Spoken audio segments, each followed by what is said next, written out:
Boa tarde. Nós vamos dar continuidade ao nosso ensinamento, ao nosso aprendizado de sistema. E para isso nós precisamos entender essa importância da informação, né, para esse planejamento e controle. Que basicamente nós temos que saber os desejos e necessidades dos consumidores, o que os nossos concorrentes estão fazendo, como que esse mercado evolui.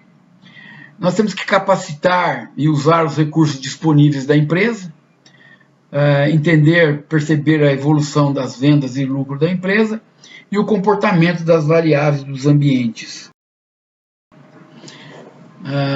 Para que esse planejamento de marketing seja executado de forma adequada, nós precisamos ter uma base sólida, como tudo na vida, né? Nós precisamos ter uma base sólida para que nós possamos conseguir desenvolver bem um plano de trabalho. Então, quando nós falamos em planejamento e controle de marketing, não dá para fazer nenhum planejamento e controle se você não tiver uma base sólida. Essa base sólida, ela tem que se colocar à disposição dos responsáveis por esse planejamento informações, por exemplo, que situação que nós estamos hoje, o que os consumidores querem, o que os concorrentes estão fazendo, qual é a situação. Por quê? Porque somente com base nessas informações é que nós podemos avaliar como que nós estamos e quais os riscos e consequências que nós vamos ter com linhas de ação. Né? Então, eu sabendo se eu estou bem ou estou mal, se eu tenho grana, se eu não tenho, como que o meu público me enxerga, o que o meu público quer, se eu tenho dinheiro, quanto de dinheiro eu tenho, porque não adianta eu simplesmente começar um trabalho, começar a desenvolver alguma coisa e chegar no metade do caminho, nossa, acabou a grana. Pô, sabe? Como é que uma empresa dessa forma? Né? E aí o que acontece? As mudanças que hoje nós dizemos que são contínuas, antigamente essas mudanças elas não tinham uma continuidade com um período tão curto como nós temos hoje. As pessoas antigamente elas trabalhavam muito em cima das tradições, né, em cima dos valores da época, de maneira que você ficava um período longo sabendo como que as pessoas, o que as pessoas gostavam, como que as pessoas pensavam. Hoje não. Hoje essa mudança é extremamente acelerada. Né? Hoje eu penso a coisa de uma determinada forma de manhã, ao meio-dia, quando eu leio um noticiário, quando eu vejo não sei o que, eu já mudei meu pensamento. Não é mais assim, nossa, pensando bem, fulano está certo, eu estou pensando errado. Isso aí faz com que o quê? Faz com que o mercado fique extremamente volúvel. Né? Então, uma hora ele está para cima, uma hora está para baixo, uma hora ele quer, uma hora ele não quer, uma hora ele gosta, uma hora não gosta. E aí, o que acontece? A empresa, muitas vezes, fica meio perdida nesse processo todo. Né? E principalmente hoje, com a cultura que nós temos desse WhatsApp, nós mudamos com mais frequência, digamos ainda, essa periodicidade é mais curta ainda. Né? E isso faz com que as empresas às vezes fiquem perdidas, não sabem exatamente o que faz. Como essa situação que nós estamos passando agora, o coronavírus, por exemplo, você imagina como é que as empresas estão perdidas. Funcionário não vai trabalhar, funcionário que está indo trabalhar, que é indústria de alimento, que é transporte, não sei o quê, a empresa não sabe exatamente como faz, né? Se eu estou agindo certo, se eu estou agindo errado, para onde que eu vou, faço anúncio, não faço anúncio, como é que fica isso? Né? Tudo isso faz com que essas mudanças vividas no seio da própria empresa, que a própria empresa também tem essa mudança periódica, faz com que tudo haja uma alteração na política e estratégia da empresa, né, no que tange, por exemplo, a incorporar empresa nova, disponibilizar ou não recursos e daí afora. Né? A forma de reduzir esse risco é a gente saber ter conhecimento das variáveis, o maior conhecimento possível das variáveis. É por isso que sempre eu comento com vocês em sala que nós temos que estar sempre bem informados. Né? Essa é a necessidade da informação. Né? A necessidade da gente saber que está certo no sentido de pensamento, de atitude, como que o mercado age, como que a sociedade age, as novas alternativas que existem, né? Para que nós possamos ajudar, vamos dizer, a pensar na própria sobrevivência. O conhecimento dessas variáveis envolve dois aspectos, que é dispor da informação com qualidade e saber usar a informação, né? E aí, às vezes, a empresa dispõe de uma quantidade muito grande de informação, mas de baixa qualidade, né? O que compromete o planejamento de marketing. Outras vezes, a empresa dispõe de grande quantidade de informação de boa qualidade, mas a decisão do pessoal de marketing não percebe isso, eles não conseguem entender, por exemplo, não conseguem aquilatar a importância dessas informações, posterga o processo, por exemplo, ou não faz nada, né? Não toma decisão. Às vezes, ao invés de usar a informação, por exemplo, ele acha, não, mas o ano passado, ano retrasado, nós fizemos assim, vai dar certo. Às vezes o cara acha, não, mas eu tive a ideia, tive uma sacada, né? E aí a coisa pode ir para o brejo, né? E aí a ideia, por fim, é que tem empresas que dispõem de grande quantidade de dados, que são usados para fundamentar decisões, mas tomam a decisão errada, né? Às vezes por incapacidade das pessoas, né, dos responsáveis, né, porque não sabe fazer uma triagem boa do dado correto, ou pela interpretação, né, interpreta errado, né, e aí compromete todo o processo. Essa dependência das atividades, a dependência das atividades de planejamento e controle, portanto, é fundamental, é total. Mesmo os profissionais de marketing ligados à atividade de propaganda, que defendem muito a ideia da criatividade, reconhecem que esse processo, né, o da criatividade, é tolhido se não se dispõe de informações. Então, o que quer dizer é o seguinte, a intuição, a criatividade é fundamental, tudo bem, só que ela tem que ser baseada em informações.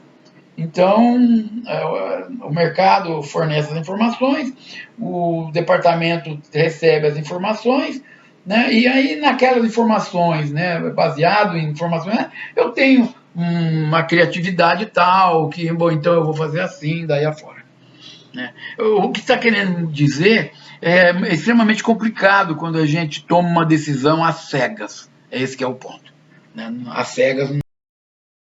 O Dwayne Lieb, quando descreve o processo criativo, coloca como primeira etapa e fundamental a formulação do problema. Você já deve ter ouvido falar isso, né? Que a gente muitas vezes não entende problema de matemática porque a gente não conhece português, né? Por quê? Porque muitas vezes você lê o problema, mas você não consegue entender o problema, né? A gente não consegue perceber o que o problema está pedindo. E aí a gente acha que é difícil, né? Na etapa seguinte, chamada por ele de preparação, ele cita John Dewey, onde ele fala que podemos ter os fatos sem pensar, mas não podemos pensar sem os fatos. Nessas duas fases iniciais, há uma grande necessidade de coletar informações, né? Quando a gente acumula informações pertinentes ao problema, a coleta é direta. E ela é indireta quando busca informações sobre tudo que puder colaborar numa solução. Então, se eu estou com um problema X, eu vou pesquisar aquele problema, isso é direto. Quando eu estou com um problema X, por exemplo, mas eu vou olhar o panorama generalizado, ela é uma busca de informação indireta. Essas decisões de marketing são tomadas num ambiente extremamente complexo e em continuada mutação. Se você raciocinar, você pode pensar nisso aqui, a gente quando pensa nisso, pensa no mercado, né? Mas não nos esqueçamos que quem faz parte do mercado também trabalha dentro da empresa. Então, a própria empresa é um ambiente complexo e em continuada mutação, não é verdade? E a ideia é que são difíceis de serem tomadas essas informações e representam um grande risco que serão ou não reduzidas à medida que se dispuser de informação adequada em quantidade e qualidade. Essa é a ideia que nós sempre colocamos, né? Que nós sempre dizemos para vocês que vocês precisam ler notícias, vocês precisam conversar com pessoas de bom nível, vocês precisam, nós, né, precisamos, né, estar sempre bem informados, para que nós possamos, quando a gente precisar tomar uma determinada decisão, ter já uma quantidade de informação mais ou menos adequada que nós executamos. Aí, em marketing, a necessidade de informação é particularmente aguda por ser a área funcional da empresa que mais interage com as variáveis do ambiente externo, que está sempre. Muito bem. Agora a ideia de dado, informação e sistema de informação. Conforme eu já comentei, dado é qualquer elemento identificado em sua forma bruta, que não conduza a uma compreensão de determinado fato ou situação. Informação são os dados processados para uma forma que tenha significado. Eu dei esse exemplo em sala de aula, inclusive, que eu coloquei lá. 35. Né? O que é 35? Não sei. Tá bom, mas se eu colocar na frente idade, 35, já é uma informação. Então, o dado é qualquer elemento identificado em sua forma bruta, que é o 35. E a informação são os dados processados, né? Para que tenha uma forma, um significado para o receptor. Quem é o receptor? Sou eu que estou lendo. Né? Ou melhor, você que está lendo. Eu coloco 35, você não sabe o que é. Eu coloco idade 35, você já fala, está falando de idade. Tá bom. Né? Okay? Sistema de informações. De acordo com o Lesca, é o conjunto interdependente das pessoas, das estruturas da organização, das tecnologias de informação, hardware e software, dos procedimentos e métodos que deveriam permitir à empresa dispor, no tempo desejado, das informações de que necessita ou necessitará para o seu funcionamento atual e a sua evolução. Então, o sistema de informações é, como o próprio nome fala, sistema de informações. Então, por exemplo, se eu tenho, por exemplo, a minha empresa é uma empresa de fabricar escova de dente. Né? Eu tenho que ter todas as informações possíveis e imagináveis com relação, por exemplo, à fabricação de cerdas. Qual é a matéria-prima das cerdas, por exemplo? É plástico? É rabo do cavalo? Como é que é? Porque antigamente as escovas eram, né, com rabo de cavalo, verdade? Como que é hoje? Então eu tenho que ter todas as informações, eu tenho que ter um sistema de informações voltado para essa particularidade que são as cerdas. Se eu sou a fábrica da escova, eu também posso ter um sistema de informações a respeito dos cabos. Que tipo de cabo que usa? Cabo de plástico, de madeira, de ferro, de metal? Que cabo que eu vou usar? Né? De alumínio? Né? Mas é um absurdo de alumínio. Tá bom, pode ser um absurdo para você hoje, mas amanhã aparece um louco aí que faz um cabo de alumínio que é leve, que não quebra, que não sei o que, pode arrebentar o mercado. Tá certo? Então, agora, só que o sistema de informações, ele faz o quê? Ele coloca as informações para quem? Para quem amanhã for pensar em alguma coisa sobre a minha escova, sobre a cerda, sobre o cabo, vai lá, olha, entra lá no sistema de informações e o sistema está lá para que as pessoas possam consultar e, quem sabe, ter alguma grande sacada, ter uma criatividade, né? E a ideia da tecnologia da informação é o hardware, software dedicado a esse armazenamento, processamento e comunicação. Como você aí, às vezes você está no teu computador aí, você tem um software, por exemplo, de primeira linha, sei lá, um Windows 14, sei lá qual que é o último aí, tá certo? E o outro tem lá um Windows 7, tá certo?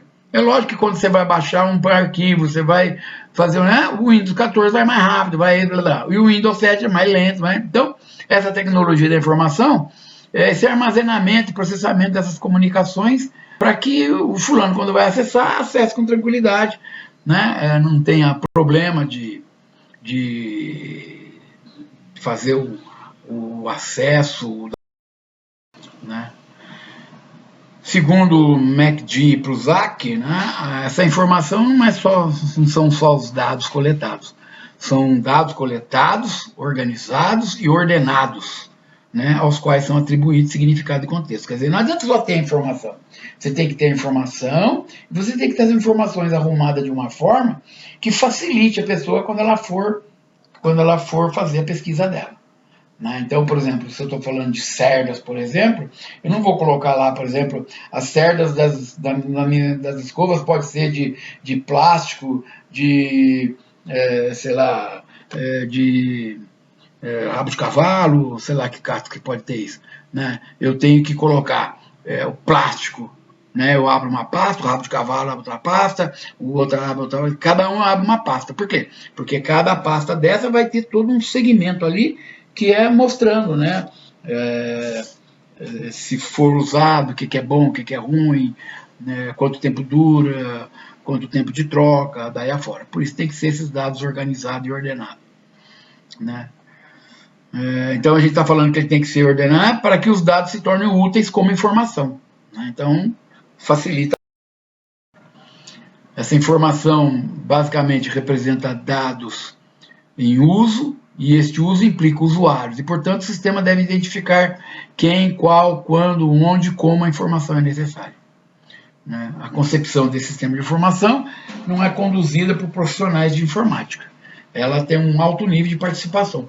A grosso modo, quando eu preciso de uma informação, eu posso ir atrás de quem eu quiser. E detalhe, eu deixo aberto para quem quiser entrar ali e colocar a informação que quiser. Se você pensar na informação, você pode pensar, por exemplo, nessa questão que eu estou colocando, na Wikipédia. Wikipédia é mais ou menos isso. A Wikipédia é um sistema de informação onde não são só profissionais que podem entrar lá e colocar qualquer coisa na Wikipédia. Você como estudante, por exemplo, se você tiver alguma sacada legal, se você tiver uma definição legal de alguma coisa, você pode entrar lá e colocar o que você pensa, que você... Por isso que, inclusive, a gente aconselha os alunos a quando vai fazer um TCC, um PPI, não usar informações da Wikipédia. Por quê? Porque muitas informações que tem lá, elas não são, vamos dizer, de profissionais da área. Então, às vezes, nós podemos basear uma ideia nossa, uma conclusão nossa, um PPI, um TCC, né, um trabalho de mestrado, de doutorado, em cima de alguma ideia de um fulano que achou que a ideia é legal, não sei o que, que no fundo não é. Uma pessoa, um doutor lá que realmente estudou, vai lá e fala, essa informação é falsa, de onde você tirou? Ah, tirei do Wikipédia. Pô, essa informação aqui não é verdade, porque de acordo com o fulano de tal, blá blá blá, e o cara vai e joga um monte de conhecimento na cabeça, mata a gente, né? Mas a ideia que eu quero que tenha, o que é? É que a Wikipédia, ela tem uma participação alta, né, de pessoas que entram e podem ajudar lá a definir o que for necessário. Tem um controle, né, dos usuários finais, né? Aqui não é bem dos usuários finais, né? Esse controle da própria direção da Wikipédia, que não admite que você fale palavrão, que você tenha coisa de racismo e blá blá blá, né?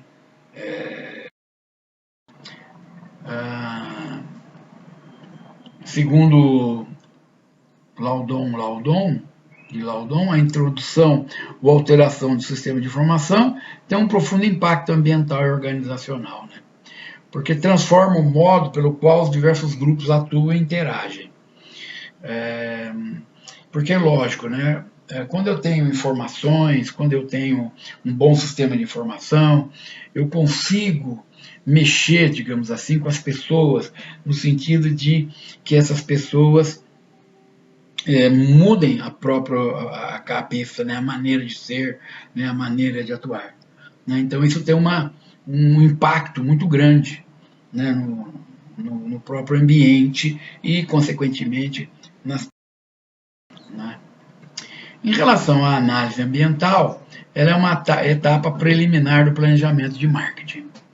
Por quê? Porque são levantamentos de informações que têm que ser feitos para eu poder planejar alguma coisa, né? Então, como que eu vou planejar alguma coisa se eu não conheço o meu ambiente, né? É como você, por exemplo, né? Você é convidado pelo seu namorado, pela sua namorada, vamos conhecer meus pais, por exemplo, né? Quer dizer, como que eu vou, né? O que nós vamos fazer lá? Ah, nós vamos jantar, ah, nós vamos comer um lanche. Se der bobeira, puxa, como é que eu me visto, né? Seu pai é legal, sua mãe é legal, seu irmão é bacana. Então, a gente fica meio perdido nesse processo. Então, o que a pessoa faz, né? A pessoa que nos convida? Ela nos orienta. Não, é legal, o pessoal é da boa, já te conhece, eu falo sempre de você, não vai ter problema nenhum, nós vamos lá. Então, você fica um pouco mais seguro para poder agir, né? Para poder se sentir um pouco mais à vontade e poder atuar nesse que está sendo convidado. Né? Nós temos basicamente, nessa análise ambiental, o macroambiente é o ambiente externo à empresa. Né? São forças que agem de fora para dentro e são geradas externamente. Né? E a empresa não tem nenhum controle deles. Né? Então, por exemplo, nós estamos numa questão de macroambiente agora. O governo proibiu que as empresas abram. O governo proibiu que o trabalhador vá à empresa. A empresa não tem condições de dizer, não, pode vir sim que eu estou aberto. Né? Por quê? Porque não pode. Né? O governo não deixa. Isso é a ideia exatamente do microambiente. É o ambiente interno da empresa. Né? São as variáveis que eles chamam aqui de controláveis. Legal. Desculpe, voltando lá no macroambiente, são as variáveis incontroláveis. Tá certo? Então, além da ideia básica de ser controlável, eu sempre tenho o quê? São forças que eu tenho dentro da empresa que eu consigo manter um controle direto. Então, eu vou contratar a pessoa, não vou contratar a pessoa, vou mandar embora, vou mandar embora. Vou dar salário, não vou dar salário. Vou aumentar salário, não vou aumentar salário. Vou dar plano de segurança, de seguro, saúde, não vou dar. Eu que controlo. Né? Vou contratar mais uma pessoa.